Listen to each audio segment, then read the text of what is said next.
Diciamo che c'è metà strada fra Padova e Rovigo, si esce a Monselice o Terme Ugane e in 5 minuti si arriva ad Arco Petrarca. E una volta che ti arrivi a Arco Petrarca?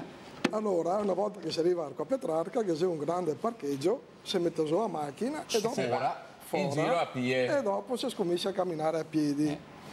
E là si incomincia a vedere tante belle cose. È un borgo antico, medievale, sì, è un borgo conservato. È un borgo medievale. E infatti, che ha anche una citazione è entrato nel club dei borghi medievali più belli d'Italia, se non anche d'Europa, vero? Esatto, Arco Petrarca fa parte proprio del club dei borghi più belli d'Italia e siamo uno dei primi classificati. Questo club guarda un po' l'ambiente, guarda un po' la cultura, guarda un po' anche tutta quanta, diciamo così, come è messo il centro, il borgo, persone che...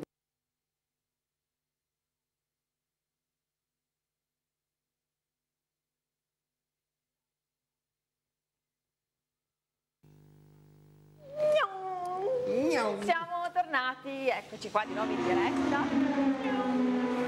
Allora, do il numero di telefono, lo ricordo, per il nostro Amici Veneto, che è 049 897 9297. Mi raccomando, chiamate, prenotatevi e poi noi vi richiameremo. Ma adesso andiamo avanti.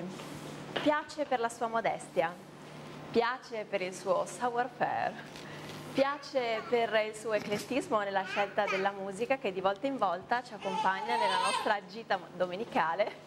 Signore e signori, Sandro Sartori e la sua rubrica Veneto Musica. Madonna.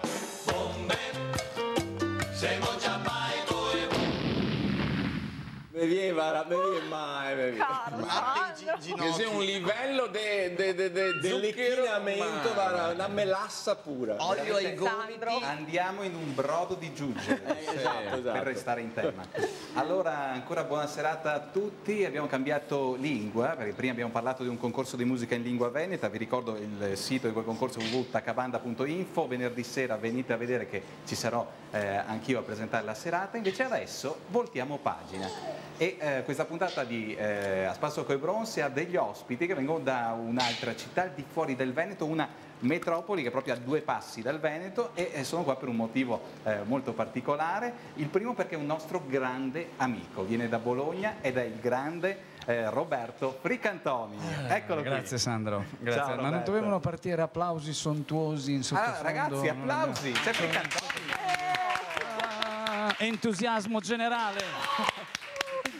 Allora, dopo che negate che hai questo per pagare, sì, infatti guarda com'è vestito, c'è un frac di questi, Che dire. A Nolo, però anche il Nolo ha le sue brave esigenze economiche. Infatti, allora, molti anzi l'avranno riconosciuto, Roberto Fricantoni, il fondatore storico degli Schiantos. Sì, non posso negarlo, anche se l'anonimato giocherebbe a mio favore in questi casi, ma non posso negare di aver dato vita nella seconda metà degli anni 70 ad un gruppo che, vincendo la mia naturale ritrosia, non esiterei a definire straordinario. Tanto... fortuna che non è grande solo.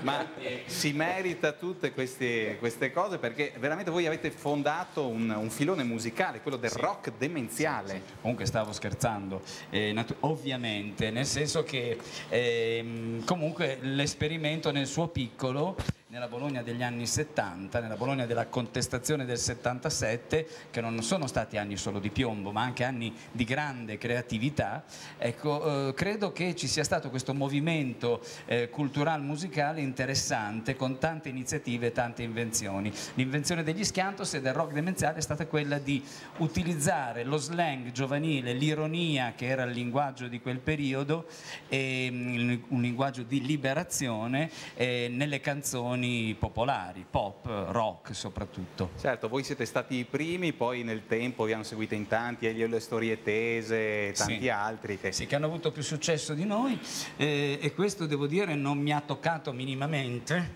Però se incontro Elio, no, siamo grandi nemiconi, ahimè tocca ammetterlo, ma Elio è una persona in gamba, conosciuta anche artisticamente, questo mi costa, Sandro, mi costa ammetterlo, però va detto, insomma anche le storie tese non sono male. Devo dire, non so ragazzi, siete soddisfatti di questo? Comunque l'intuizione che Gavuo gli Schiantos nei famosi anni... Io mi ricordo che ero piccolo, che seguivo, ti ricordo, che avremmo avuto... Simpatici questi due giovanotti con il gilet particolare, molto simpatici. Che poi, ma tanto l'anno prossimo non gli rinnoviamo il contratto, vai tranquillo. E gli rinnoviamo anche il gilet. Questi due, anche loro nel loro piccolo fanno dei dischi di musica demenziale. Sì. Ogni tanto, quando hanno voglia, si dedicano anche alla musica. Si vede, sono due facce musicali. Ma lui è il maestro. Lui è il maestro, lui è il maestro. Allora, un maestro di questo rock demenziale, però stasera sei qui tutto tirato, tutto elegante, perché ci presenti un esperimento. Sì. Molto giusto. Devo dire che ho scoperto tantissimi agganci tra il mondo del rock e la musica contemporanea, che è, come dicono gli intellettuali, la punta della freccia, cioè la sperimentazione musicale più avanzata. Ci sono tantissime osmosi storiche, pensa i Beatles conoscevano Stockhausen, conoscevano Luciano Berio, pensa che gli Who hanno dedicato un disco, Who's Next, che è il prossimo, al grande Terry Riley, un musicista minimalista di area anglosassone, poi tantissimi esperimenti, il grande Eric Satie, che era un ciclista francese che a tempo perso si dedicava a delle composizioni contemporanee molto molto avanti. E allora siamo partiti, io ed una pianista classica che è Alessandra Mostacci, che è qui presente. Esatto. Alessandra Mostacci, applauso sontuoso, applauso spontaneo. Un altro è la serata rullo di tamburi.